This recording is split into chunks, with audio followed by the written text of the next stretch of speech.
श्री स्वामी समर्थ. आवळा नवमीला आवळ्याच्या झाडाची पूजा केली जाते. त्याखाली भोजन पण ग्रहण केलं जातं. आवळ्याच्या झाडाची पूजा खूप महत्त्वाची आहे. देवी लक्ष्मी यांनी सुरू केली होती. या संदर्भात एक कथा पण आहे. जेव्हा देवी लक्ष्मी पृथ्वीभ्रमणावर आली तेव्हा रस्त्यात त्यांना प्रभू विष्णू आणि शिव या दोघांची सोबत पूजा करण्याची इच्छा जागृत झाली. परंतु देवी लक्ष्मीने विचार केला की विष्णू आणि शिव यांच्यासोबत पूजा मी कशी करणार, शक्य आहे का? तेव्हा देवी लक्ष्मीने ध्यानात आले की तुळस आणि बेल यांचे गुण आवळ्याच्या झाडात आढळतात. तुळस विष्णूला प्रिय आहे आणि बेलपत्र महादेवाला प्रिय आहे.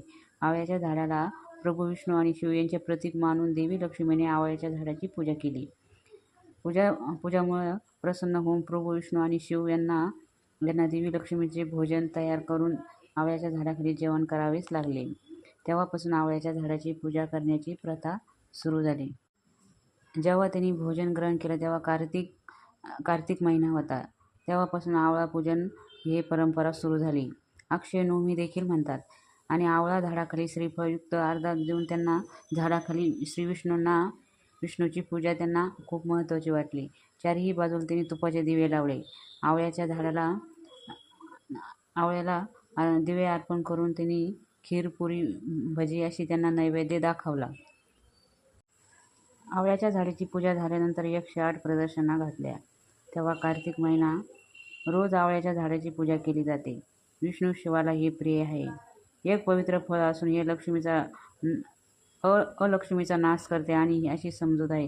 कार्तिक पौर्णिमेला सर्वत्र ही पूजा केली जाते. काही श्लोक म्हटले जातात. आवळ्याच्या झाडाच्या देवीचे वास्तव आहे म्हणून मंदिराच्या आवारात आवळ्याचे झाड लावतात.